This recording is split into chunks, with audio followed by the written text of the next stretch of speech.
So today we are going to be talking about YouTube video thumbnails.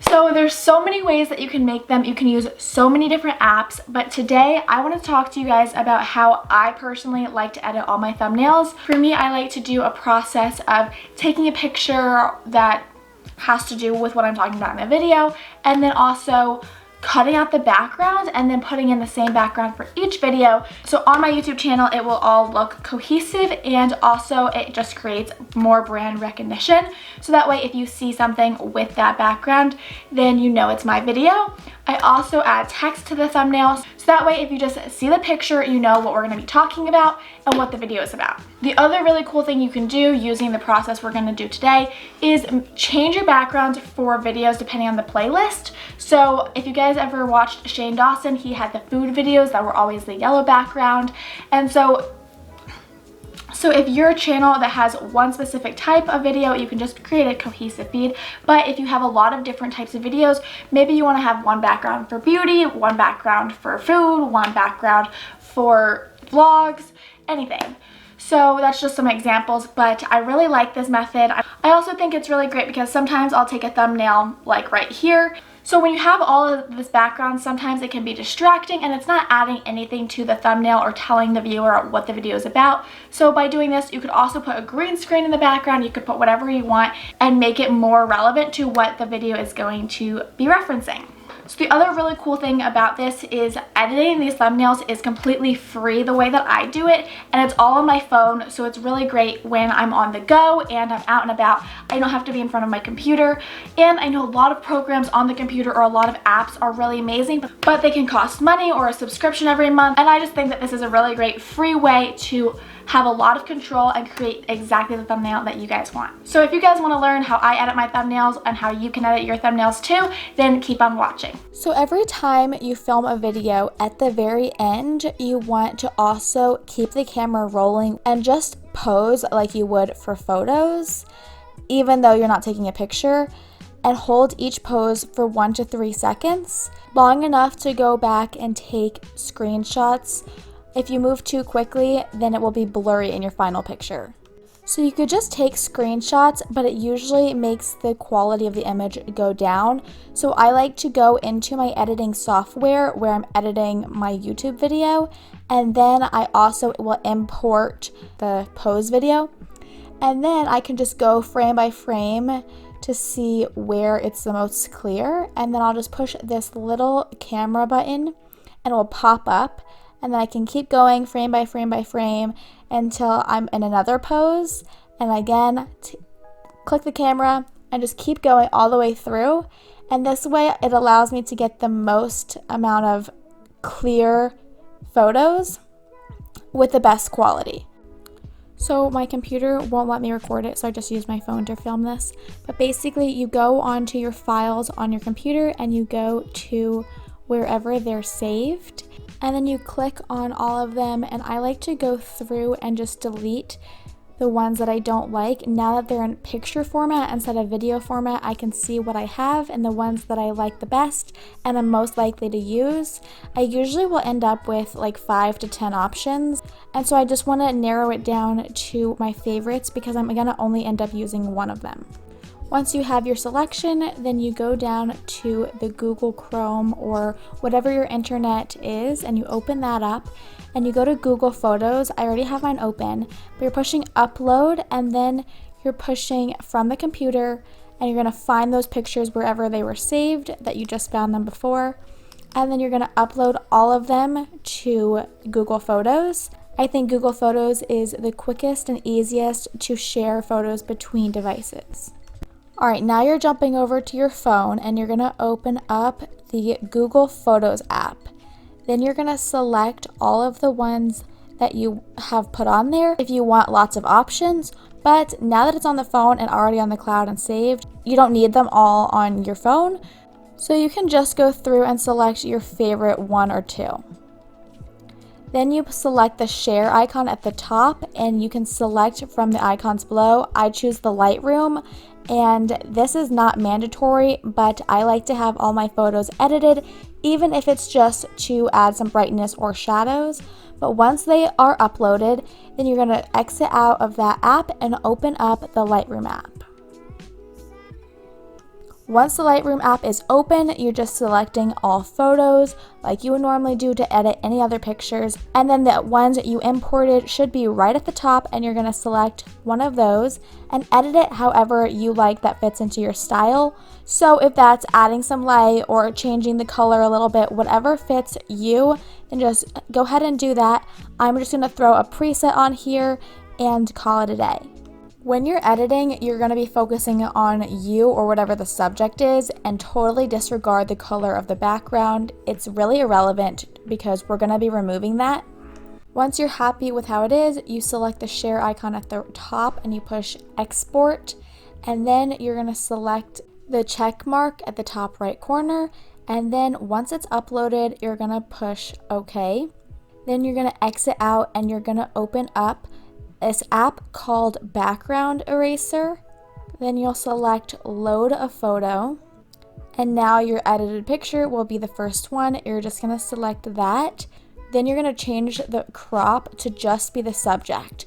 Once you have it like you like it, you push done at the top right, and then you're going to go in with the auto tool and you're going to select the big chunks of the wall.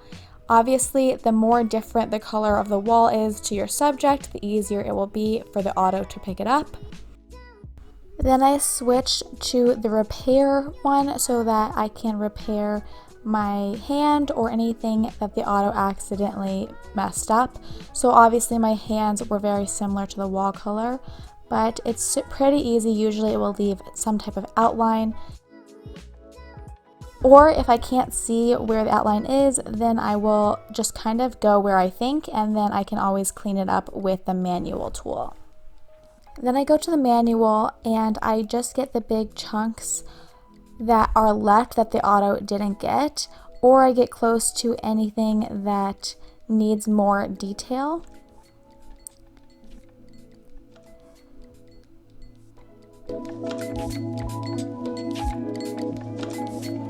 This also allows me to straighten out lines or to make things more or less even.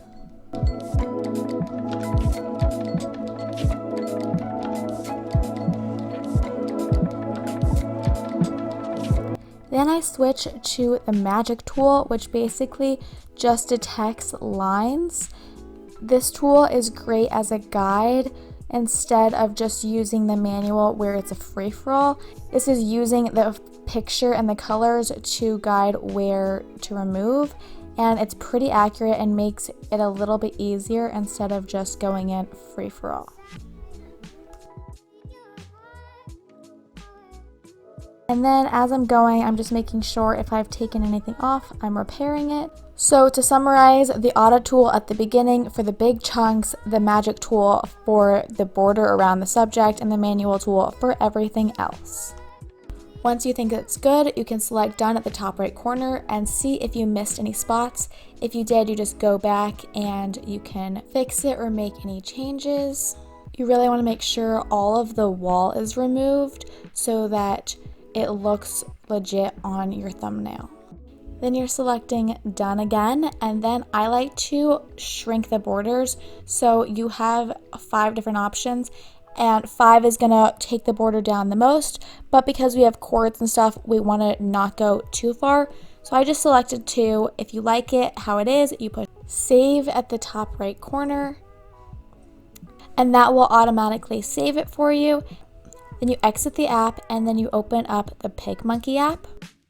Then you select blank canvas, and then you're gonna select the size button. Now you don't select any of the options they give you. Instead, you're gonna select the custom option, and you want the pixels to be 1280 by 720. And the reason for this is that's the amount of pixels you need for a YouTube thumbnail. Then you select the check mark at the top right, and then you're pushing next at the top right.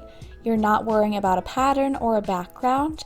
You're gonna slide over to the right, and you're gonna find the ghost icon. Then you're gonna import whatever your background picture is. I got mine off Pinterest, but I'm just going to resize it to fit the screen. Then I'm going to import from photos the backgroundless picture we just made, and I'm going to resize it to fit the screen. Usually there will be a crop at the bottom and the top, so I like to make it as big as the frame is. Then I just play around with the placement. I usually like to put it either towards the bottom of the photo or to one side. That way I can add some text and title my video. You don't have to do this, but I like to, because then if the viewer just sees the thumbnail, they know what they're gonna watch. Once you like it, you select the check mark at the top right, and then you select the text box and write out whatever the title of your video is gonna be.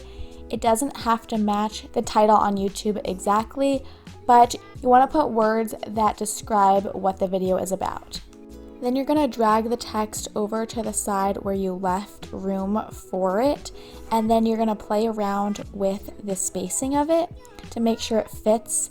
Then once you like how it looks, you change the font. I like to use the same font, at least for part of my text, in every thumbnail, so that way it's consistent with not just the background, but also with the font. Usually it will take me a few tries to get it exactly how I like it, and oftentimes I find that I'll have the header bigger in one font, and then I'll add more information about the video, and I'll make that smaller in a different font. So I play around with it until I think it has all the information and looks nice and clean and how I like it.